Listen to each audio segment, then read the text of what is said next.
Assalamualaikum warahmatullahi wabarakatuh.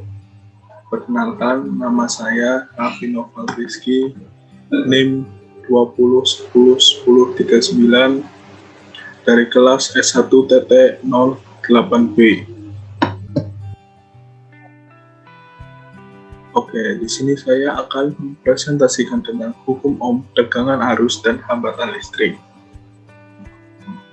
Oke, untuk topik bahasannya yang pertama ada tujuan praktikum, kedua dasar teori, ketiga metode penelitian, dan keempat hasil data dan kesimpulan. Untuk tujuan praktikumnya yang pertama adalah menentukan bahan konduktor dan isolator. Yang kedua itu meninjau pada lampu pada rangkaian seri dan paralel. Dan yang ketiga itu menganalisis arus dan tegangan pada rangkaian seri dan paralel. Nah, untuk dasar teorinya, arus listrik itu bisa didefinisikan sebagai aliran muatan listrik. Arus listrik mengukur beberapa banyak muatan listrik yang mengalir per satuan waktu. Nah, jika dalam selang waktu delta T jumlah muatan listrik yang mengalir adalah delta G, maka besar arus listrik didefinisikan sebagai I atau arus listrik itu delta G atau Q2-1 per delta T atau waktunya. Nah, satuan muatan listrik itu kolom dan satuan arus listrik itu ampere. Satuan listrik itu I, kalau muatan itu Q kolom. Lalu selanjutnya ada hukum Ohm. Nah, hukum Ohm ini hukumnya menjelaskan hubungan antara arus, tegangan, dan hambatan listrik. Nah, rumusnya adalah I sama dengan V per R. I itu arus listrik, R ini hambatan, dan V ini tegangan listrik. Nah, ini untuk simbol hambatan listrik ya dalam rangkaian seperti ini. Ada yang revolusi dan ada yang kotak. Nah, untuk volt V ini tegangan satuannya volt dan R ini satuannya ohm. Nah, selanjutnya ada hukum Kirchhoff. Terdapat dua pernyataan penting di dalam hukum Kirchhoff, itu ada KVL sama KCL. Nah, untuk Kirchhoff Current Law atau KCL itu dinyatakan bahwa pada setiap titik simpul dalam suatu rangkaian listrik, jumlah arus yang masuk menuju titik simpul sama dengan jumlah arus yang keluar atau meninggal titik simpul. Jadi ini yang masuk harus sama dengan yang keluar. Nah, untuk metode penelitiannya yaitu kita menggunakan PET simulator yang conduction circuit. Nah, ini untuk tabel 1 ya, bisa dilihat di tabel 1 ini ada jenis hambatan, pensil, tangan, maupun koin, paperclip, dolar, nyalanya, arus, sama jenis bahannya itu seperti apa. Nah, di sini sudah dirangkai ya, kita pakai 3 contoh aja. Jadi yang pertama itu kita menggunakan ini pensil. Nah, pensil ini jika kita nyalakan dia akan menyala tapi redup. Lalu yang kedua ini paperclip, dia akan menyala dan terang. Terus selanjutnya ini ada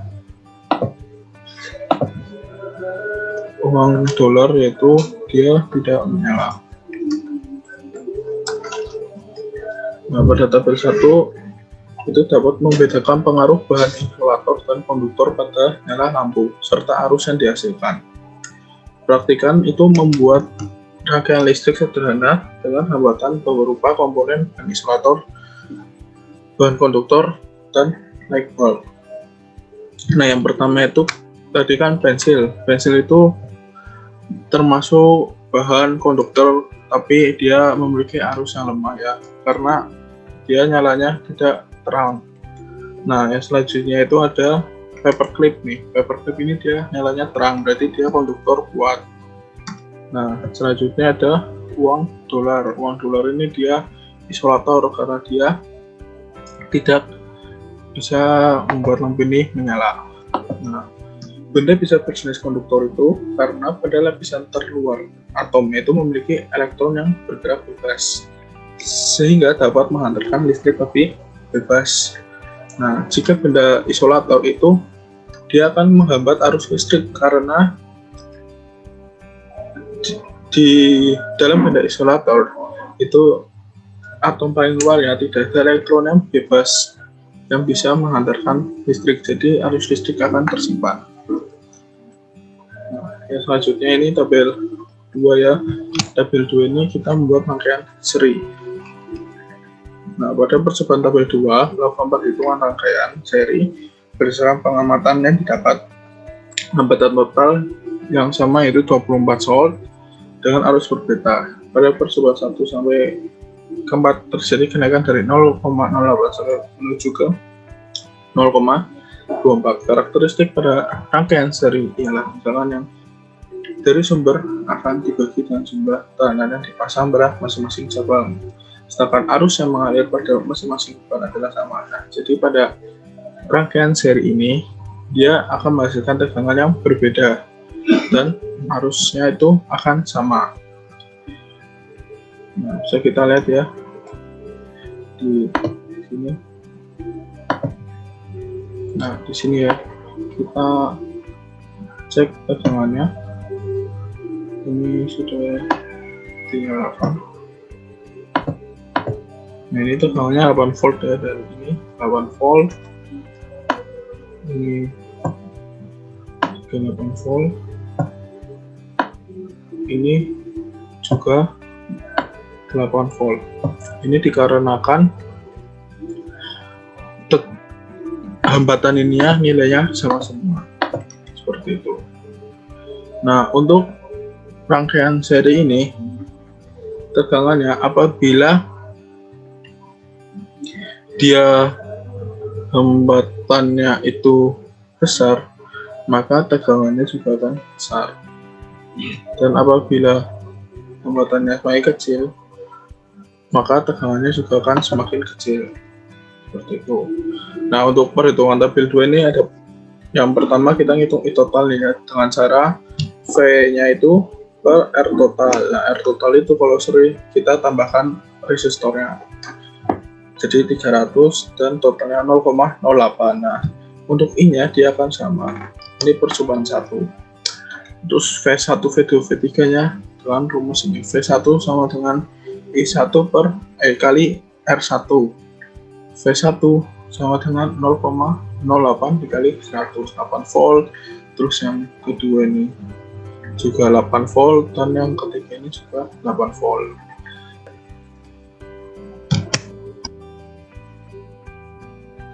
Nah, untuk tabel 3 ini adalah untuk mencari tegangan sama arus api di paralel. Nah, dari percobaan yang tabel 3 ini kita akan membuktikan bahwa rangkaian paralel itu besar tegangan pada tiap resistor atau hambatan bernilai sama. Sedangkan untuk besar arusnya itu berbanding terbalik dengan besar resistor atau hambatannya. Pada rangkaian ini menggunakan hukum Pascal. Nah, kita lihat ya di yang ketiga ini. Nah, di sini kalau kita ini, nah itu kan berbeda nih nilainya. Kita bisa lihat ya arusnya 0,24, 0,48, 2,4. Nah, bisa dilihat nih tegangannya 24 volt, yang bawah 24 volt, yang bawahnya lagi 24 volt. Nah, di sini bisa kita lihat ya kalau resistornya semakin besar, nilainya besar hambatannya, maka arusnya ini akan semakin kecil. 194 dan kalau 10 2,4 seperti itu. Oke. Nah, untuk perhitungannya itu kalau kita mencari R totalnya itu dia seper R total sama dengan seper R1 tambah seper R2 tambah seper R3. Tadi ada R1-nya ini 100, R2-nya 50, R3-nya 10. Nah, ini R totalnya 100 per 13. Nah, untuk V totalnya itu V1, V2, V3-nya itu V totalnya itu ya jadi C 24 volt. Nah, cara mencarinya itu I total kali R total. Nah, V totalnya nanti 3,12 kali 100 per 3 jadi 24 volt. Nah, untuk tadi paralel itu kan bisa dibuktikan jika V total itu sama dengan V1 sama dengan V2 sama dengan V3, jadi tegangannya itu sama.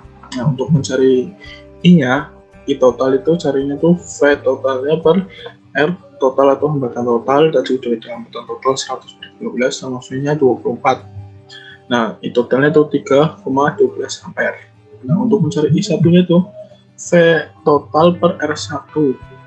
Nah, karena V-nya ini tegangannya sama, jadi kita pakai V total pun tidak masalah. Nah, jadi 24 per 100. Jadinya 0,24 ampere. Nah, kalau itu V2 per V per R2 itu 24 per 50, jadinya 0,48. Nah, ini tadi bisa kita buktikan sendiri nih. 0,2, 0,48, dan ini 24 per 10, 2,4. Seperti itu. Nah, kesimpulan dari praktikum ini adalah yang pertama, karakteristik bahan konduktor merupakan zat atau bahan konduktif yang mudah mengantarkan arus listrik atau energi jika dihubungkan dengan sumber tenaga karena ada atom yang di luar itu elektronnya bebas. Sedangkan isolator adalah zat atau bahan yang dapat menghambat arus listrik atau energi jika dihubungkan dengan sumber tenaga karena dia akan menyimpan arus listrik. Karakteristik pada rangkaian seri ialah tegangan dari sumber akan dibagi dengan jumlah tahanan yang dipasang pada masing-masing cabang, sedangkan arus yang mengalir itu sama. Nah, sedangkan rangkaian paralel itu dijadikan tegangannya itu sama, sedangkan arusnya itu berbeda-beda dan berbanding terbalik dengan resistor atau hambatannya. Sekian dari saya. Mohon maaf bila ada kekurangan kata atau salah-salah kata. Terima kasih. Wassalamualaikum warahmatullahi wabarakatuh.